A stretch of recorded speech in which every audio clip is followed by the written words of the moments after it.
el carcinoma de vesícula biliar o el cáncer de vesícula biliar.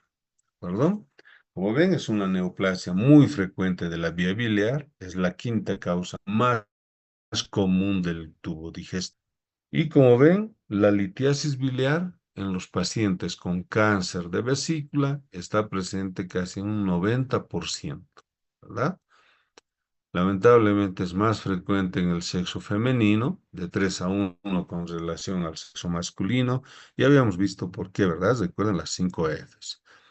Lamentablemente lo detectamos en mayores de 60 años o sufren más, ¿no? O se hace más evidente a los 60 años.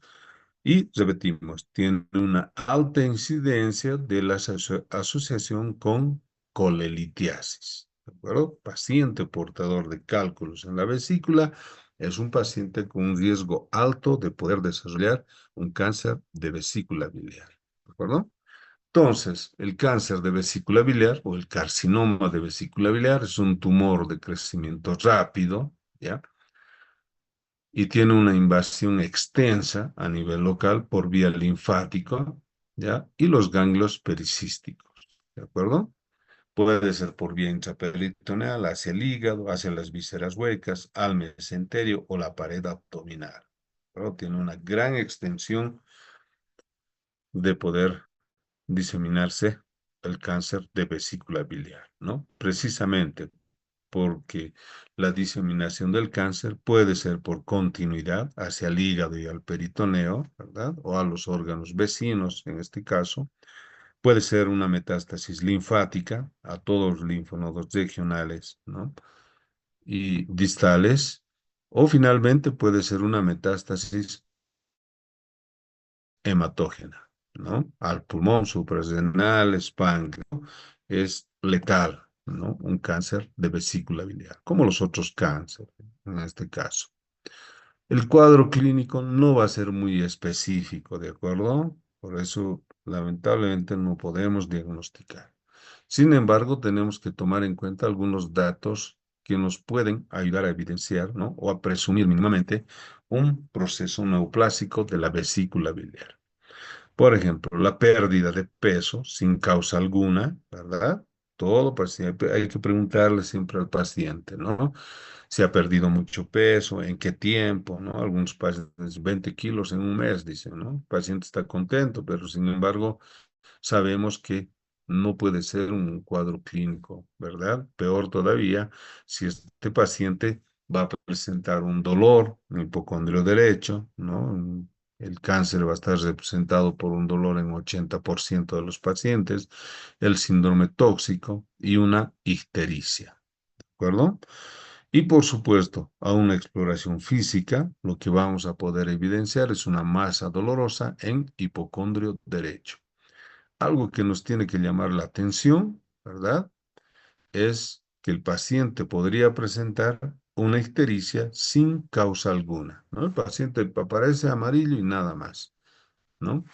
Pero como pueden ver es paradójico, ¿verdad? Uno de los síntomas frecuentes es el dolor, dice, ¿verdad? Por eso es que no podemos nosotros diagnosticar, ¿no? Tempranamente un cáncer, en este caso de vesícula biliar. Vean, por eso dice, ictericia sin causa alguna. Ya nos debe hacer presumir un cáncer de vesícula biliar. Pero al mismo tiempo, vean, el síntoma más frecuente es el dolor. ¿Vean? Entonces, tenemos que tener mucho tacto para ir identificando cada uno de estos datos, ¿no? Ahí podemos ver, ¿no? Una ictericia, indiferentemente a la raza, siempre va a estar representada por ese tinte amarillo de las escleras, ¿no? De las mucosas o de la piel, ¿de acuerdo? Otro dato importante, por ejemplo, tenemos en una imagen un paciente joven, ¿no? Con ictericia generalizada. Aquí puede ser desde una ictericia obstructiva, hepática, poshepática, y por supuesto no podemos descartar un proceso neoplásico. A diferencia, imagen por debajo de un paciente añoso, ¿verdad? Vean, con signos, ¿no? De caquexia y en este caso de bajo peso, además ictérico. En este paciente clínicamente ya debemos presumir un cáncer, ¿no? En este caso de vía biliar o probablemente metástasis a hígado o vía biliar, ¿no? Y aquí tenemos el famoso signo de Courvoisier-Terrier, ¿verdad? Se refiere a que nosotros vamos a palpar una vesícula biliar indolora, vean, o sea, siempre es paradójico, nos dice que es frecuente la presencia del dolor, pero aquí vamos a palpar una vesícula indolora, aumentada en su consistencia en hipocondrio derecho, ¿verdad? Que va a estar causada por una elevación de la presión hidrostática retrógrada y que además va a ir progresando, ¿no?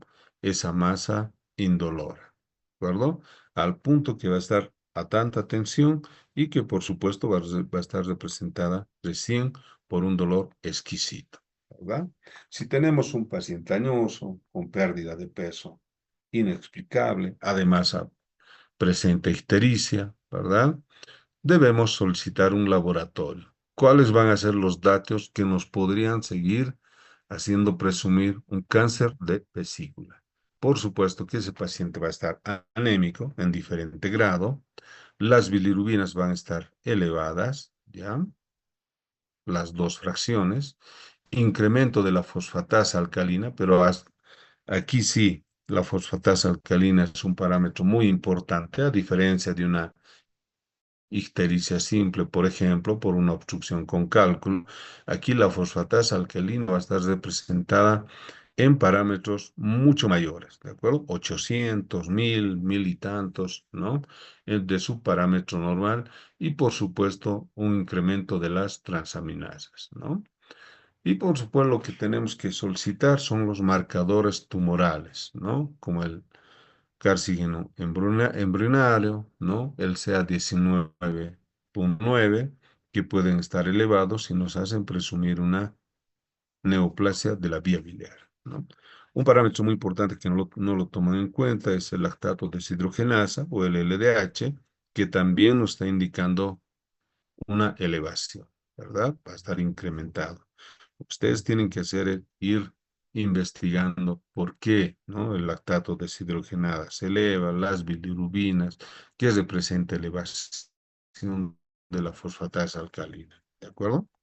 El diagnóstico, por supuesto, podemos empezar con una ecografía, con Doppler a color, una ecoendoscopía, y aquí sí realmente nos sirve mucho una tomografía contrastada o una resonancia magnética, ¿verdad? Si estamos presumiendo, por supuesto, inmediatamente podemos solicitar una tomografía o una resonancia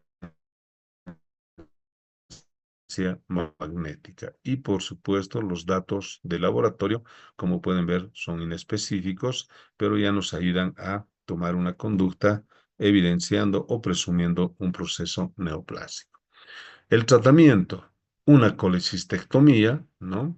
Si está localizada, pero raras veces nosotros podemos detectar eso, lamentablemente como método paliativo, porque va incrementando la bilis, se va acumulando en el organismo, el paciente puede llegar incluso a un coma hepático, ¿verdad? Con falla renal o falla multiorgánica. Entonces, lo que tenemos que hacer como método paliativo, simplemente, ¿no? Hacer una derivación de la vía biliar. Colocamos un catéter, ¿ya? Por vía endoscópica se puede hacer, ¿no? O mm, una derivación biliar como una coledocotomía o una colecistostomía, ¿verdad? Para que la bilis no se vaya acumulando, al contrario, vaya drenando de forma externa, ¿verdad? Y por supuesto, estos pacientes pueden estar, ¿no? Indicados por oncología a una radioterapia o quimioterapia si es un cáncer inoperable, ¿no? Pero vean, el pronóstico, incluso con este tratamiento, no es malo, con una supervivencia de 5 años que no supera el 5% de cáncer operable. Vean, habíamos visto de que se puede hacer una colecistectomía, ¿de acuerdo? Pero si en cáncer operable, incluso no supera el 5% de supervivencia, ¿no? A los 5 años.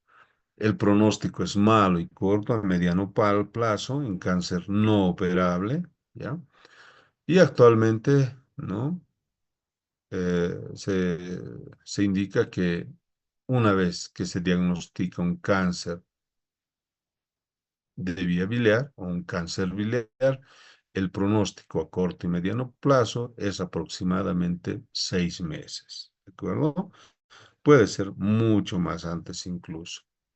Esto quiere decir que si diagnosticamos un cáncer de vía biliar, el paciente tiene, ¿no?